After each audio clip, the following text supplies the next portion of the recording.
사실은 우리가 테슬라만큼 아니어도 도요타나 아니면 스마트카로 밸류가 높게 받는 업체 피해 15배 갈 수 있지 않아?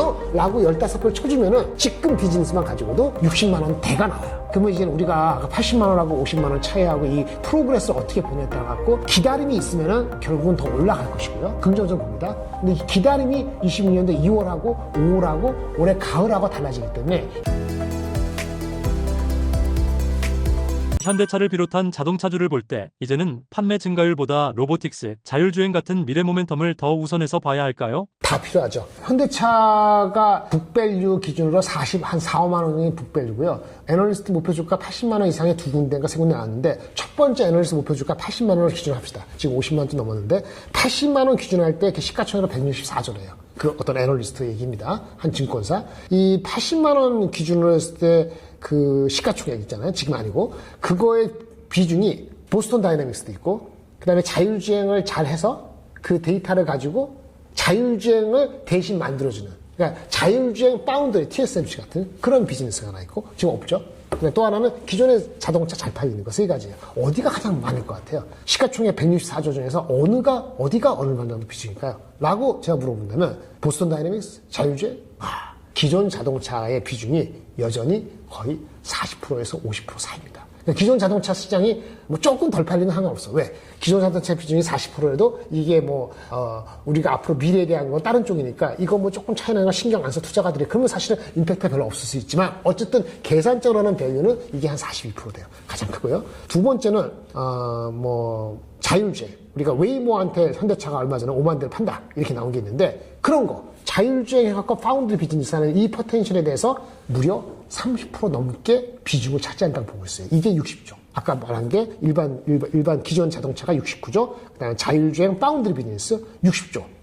그러니까 기존 자동차가 팔리는 거 중요하고, 그 다음에 많이 얘기한 회자되는 보스턴 다이내믹스 로봇 회사. 그 회사 지분을 현대차가 28% 지분을 갖고 있거든요. 그러면 보스턴 다이내믹스의 지분이 엄청 가치가 있고 28% 지분이니까 그 가치가 있고 이 한 거는 고작 22%.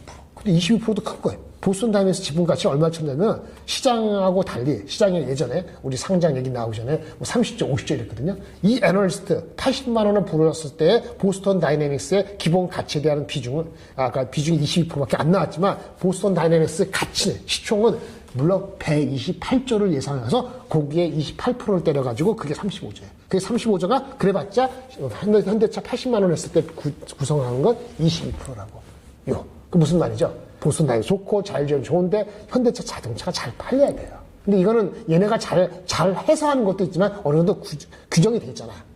금리가 인하되다든지 미국 경제가 좋다든지 이래야지 더 팔리고 다른 잘 팔리니까 중요한 부분이긴 한데 예측이 크게 많이 벗어날 것 같지 않아요. 그렇죠? 그래서 다시 보겠습니다. 80만 원 가치 중에서 현대차의 기존 자동차 가치 42% 차지하는 비중은 그래도 어느 그 프레임이 잡혀 있으니까 이거가 가치가 제로다, 50%다 이렇게 얘기하기 애매하잖아요. 그러니까 80% 쳐주자. 기존 자동차 사업 가치 69조에 80%를 받고요. 나머지 보스턴 다이내믹스, 그 다음에 자율주행 파운드리 비즈니스, 이거는 앞으로 일어나야 되는 거잖아요. 그러니까 어떻게 미냐에 따라 다르죠. 지금 27년도 하반기에나 제품이 나오는데, 로봇 해가지고 하는 것, 팩토리, 오토메이션, AI 팩토리. 지금부터 26년 초부터 얼마나 반영해야 돼요? 보스로 오면은 반만 믿읍시다. 그러니까, 보스턴 다이내믹스 지분 가치 28%에서 35조, 그냥 파운드리 비즈니스, 그거 한 60조, 이거를 반만 믿어. 50%.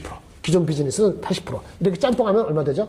그러면 현재 50만 원 주가가 그 주가입니다. 시간이 지나면서 이게 달라지는 거예요. 시간이 지나면서 만약에 이거에 대한 게 자율주행 되고 보스턴 다이내믹스 해갖고 원가가 떨어지고 이렇게 얘기할게요. 로봇이 한 2만 대? 그러니까 2만 대 정도 팔면은 로봇 단가, 원가가 2만 대 정도 팔리면 로봇 원가가 5만 불 이하로 떨어져요. 그리고 좀 더 3만 대 이상 팔면은 한 3만 불대로 떨어져요. 그러면 양산성이 있다고 봐요. 이게 27년, 28년도에 10,000대, 30,000대로 로봇 생산을 하려고 하는 거거든요. 그게 진행되는 거 봐야 되는 거예요. 그러면 이제 의미 있게 올라가요. 그게 중요한 팩터가 되는 거예요. 그게 주안점이고 그렇게 전까지는 50만 원대가 있고 한 가지 만약에 현대차에 대해서 그래도 우리가 그 테슬라만큼은 아니더라도 웬만한 중국의 그 뭐 스마트카 업체만큼은 할 수 있는 거 아니야? 그렇게 볼 수 있죠. 왜? 그 구글의 그 머리를 향해서 우리가 그 AI 모델을 로봇 모델을 받고 그 다음에 할 때 그 칩에 대해서는 엔비디아를 받고 그러니까 구글하고 엔비디아가 도와주는 거니까 좀 우리는 더 잘할 수 있어 이렇게 우리 식으로 해석할 수도 있고 사실 많은 사람 그걸 믿고 있잖아요. 그럼 그렇게 하면은 스마트카 업체들 중국의 새롭게 나온 업체들도 PER이 무려 15배나 가는데 현대차가 많이 올라갔다 하지만 50만 원 해봤자 이 11배거든. 도요타랑 비슷해요. 옛날엔 뭐 7배가 됐어요. 그러니까 도요타 정도 왔는데 사실은 우리가 테슬라만큼 아니어도 도요타나 아니면 스마트카로 밸류가 높게 받는 업체 피해 15배 갈 수 있지 않아? 라고 15배를 쳐주면은 지금 비즈니스만 가지고도 60만 원 대가 나와요. 그러면 이제 우리가 아까 80만 원하고 50만 원 차이하고 이 프로그레스를 어떻게 보냐에 따라 갖고 기다림이 있으면은 결국은 더 올라갈 것이고요. 긍정적으로 봅니다. 근데 이 기다림이 26년도 2월하고 5월하고 올해 가을하고 달라지기 때문에 이건 옵션이다. 뭐 내려가봤자 아까 처음에 시작할 때가 PBR로 1배 얘기했잖아요.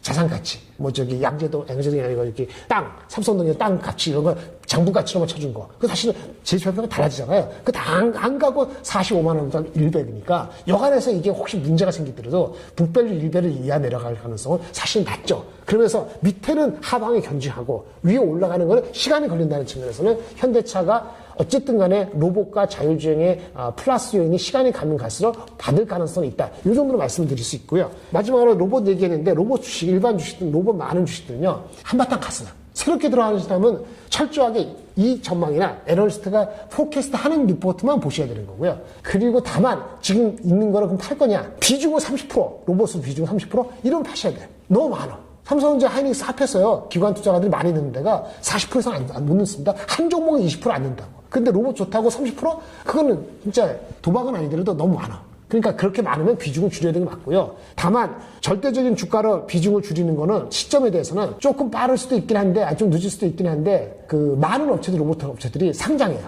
중국의 유니트리. 한국도 한국도 HD 현대 자회사가 무슨 로보틱스가 있는데 그거 상장한다 그러지? 그 중국이 또 유니티 말고도 몇 개 상장하고요. 미국도 많이 상장하잖아요. 그러니까 그런 거 상장할 때까지 수급이 좋을 수도 있거든요. 또 당분간 하는데 어쨌든 비중이 20% 넘으면은 이 실을 할 수 있으면 하는 것이 병행하는 것이 필요하다. 이렇게 말씀을 드릴 수 있겠고 현대 오토바이하고 HL 만들어 말씀드리겠는데 이것도 로봇 관련되는 거니까 특히 현대 오토바이 같은 거는 방향은 분명히 좋아요. 그리고 최근에 목표 주가가 올라간 것도 인정해요. 로봇과 자율주행 다 좋고 현대차에서 어떤 신사업에 대해서 이렇게 커밋하려고 하는 것도 있는데 전체적으로는 조금 시간이 걸리거나 좀 더 사업 계획이 구체화될 필요가 있기 때문에 현 레벨에서 어떤 접근은 조금 눌림목이 있거나 다른 기회를 보시는 게 낫다고 보여지고요. HL 만드는 이제 그 로봇 할 때 액추에이터라는 걸 하는데 이 액추에이터가 현대 모비스가 하는 거가 있고 로봇 현대 아까 HL 만동하는 게 있거든요.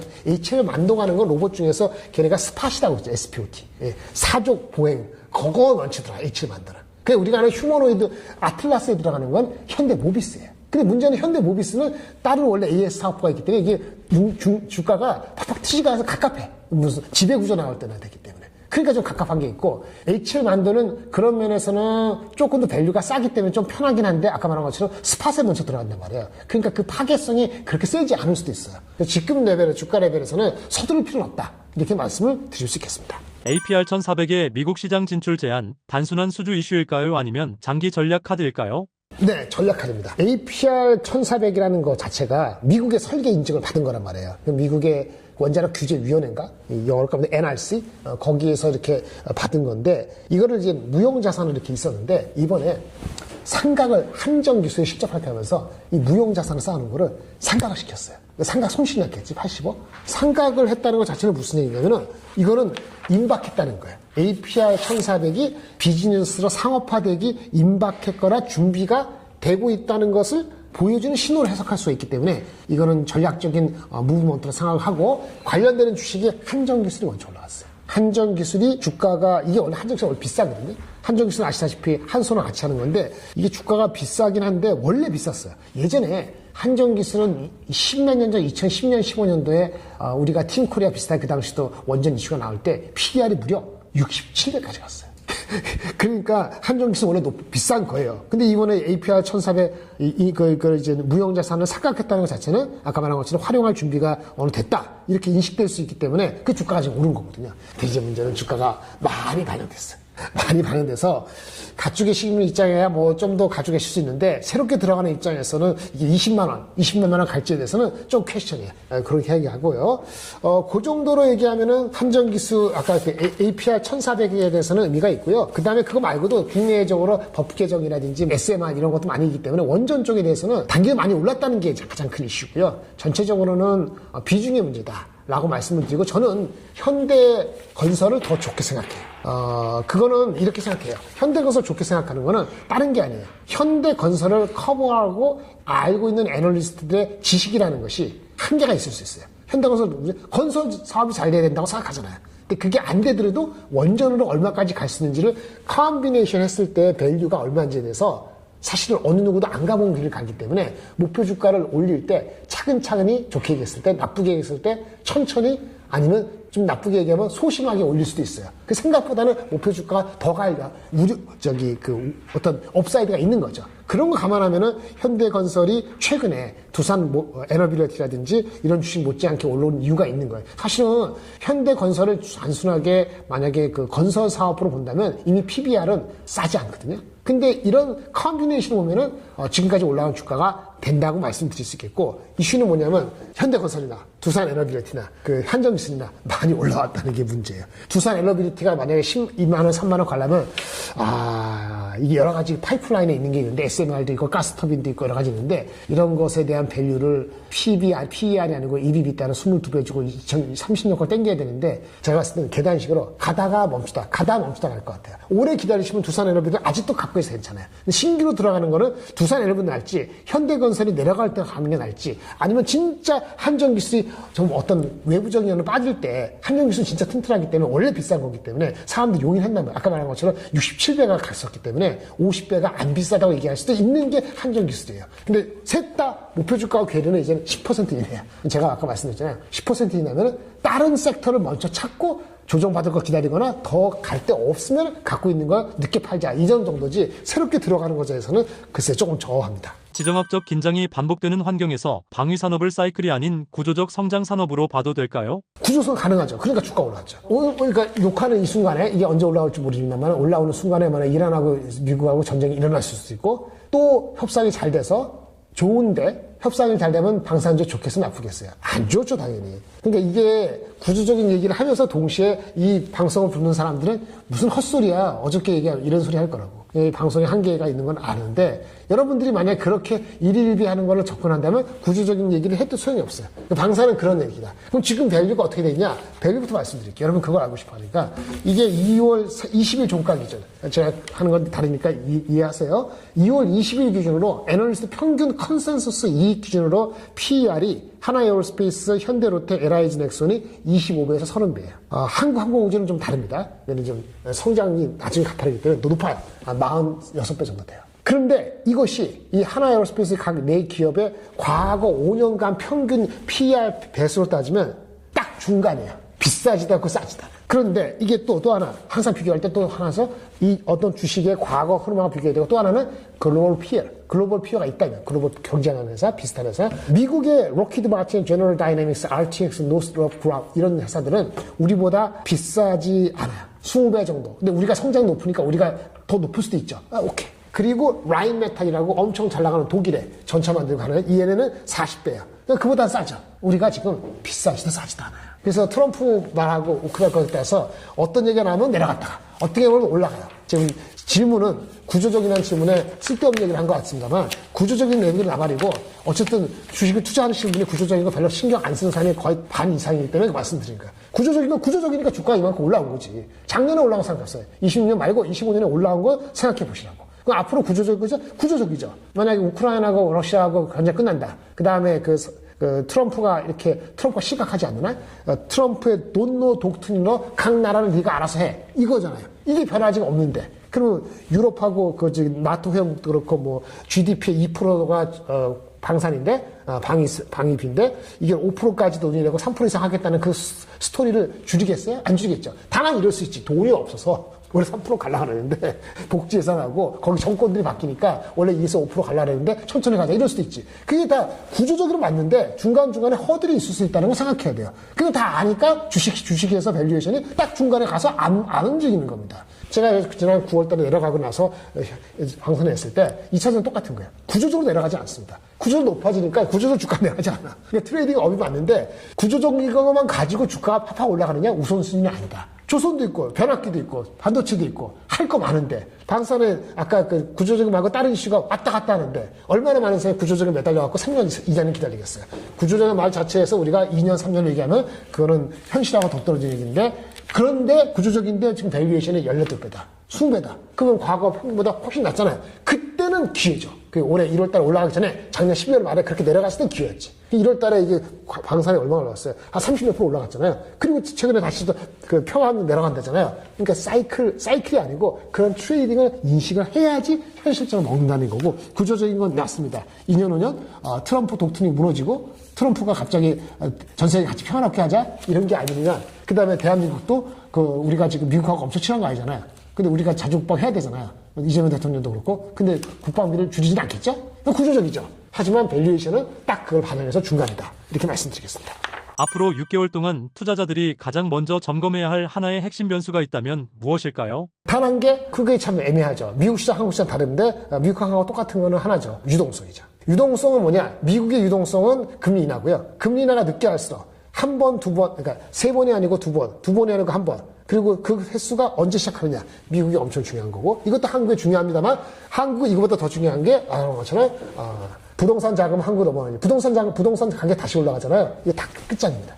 지방선거 이후에 다시 부동산 올라가잖아요. 끝장이에요. 그러면 상반기 끝이에요. 안 끝일 수 있어요. 삼성전자 하이닉스는 예외일 수 있어요. 삼성전자 하이닉스 원래부터 작년부터 올라간 게 정부의 정책 때문에 올라온 게 아닙니다. 물론 정부 정책이 있었으니까 PER이 8배에서 9배, 8배에서 8.5배, 8.7배 갈 게 9배로 가실 수는 있어요. 근데 정부의 정책 때문에 삼성전자 하이닉스가 올라간 게 아니다. 그거가 핵심이 아니었다. 그런 생각하면은 만약에 그 부동자금, 유동자금이 좀 생각보다 안 늘어난다. 그 실망해서 올해 하반기에 만약에 조정이 받더라도 삼성 하이닉스하고 변압기하고 글로벌에 하는 플레이는 관계가 없겠죠. 만약 그렇게 해서 빠진다면 그건 기회죠. 그거말로 바이온 위크니스죠.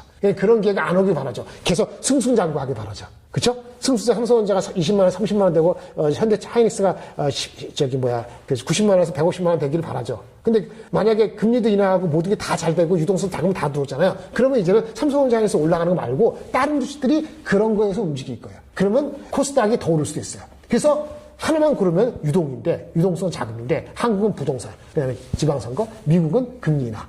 그렇죠? 금리 인하가 안 되더라도 금리 인하 못지않은 감세라든지 워시가 금리 인하는 안 하더라도 그걸 한다든지 이런 식으로 하면 어쨌든 유동성에 대한 건 미국인데 우리가 훨씬 중요하다. 주가 많이 오른 것만큼 전례 없는 이런 강세는 외국에서 이런 얘기를 해요. 외국 투자가들이 요즘에 들은 얘기인데 아니 외국인이 이렇게 파는데 전체를 팔고 있잖아요. 많이 안 들어오는데 환율도 그런데 어떻게 이렇게 안 멈추게 계속 가느냐라고 당황하고 있어요. 이게 뭐 주식을 30년 이상 본 사람도 그런 얘기예요. 그렇기 때문에 하나는 유동성. 근데 그렇게 해서 유동성이 흔들려서 내려가면은 뭘 사냐?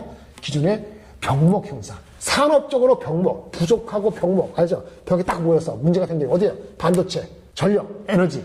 이런 주식이 지금 많이 올라가서 좀 떨어지면은 그게 유동성이 흔들려서 떨어지면은 그땐 기회인데 그렇게 올 기회는 주식을 별로 안 갖고 있는 사람한테 기회가 될 수 있고 지금 주식을 이빨 갖고 있는 사람한테는 그런 일이 없어요 라고 항변하고 싶고 이런 게 어떻게 될지는 지켜봐야 될 것 같습니다.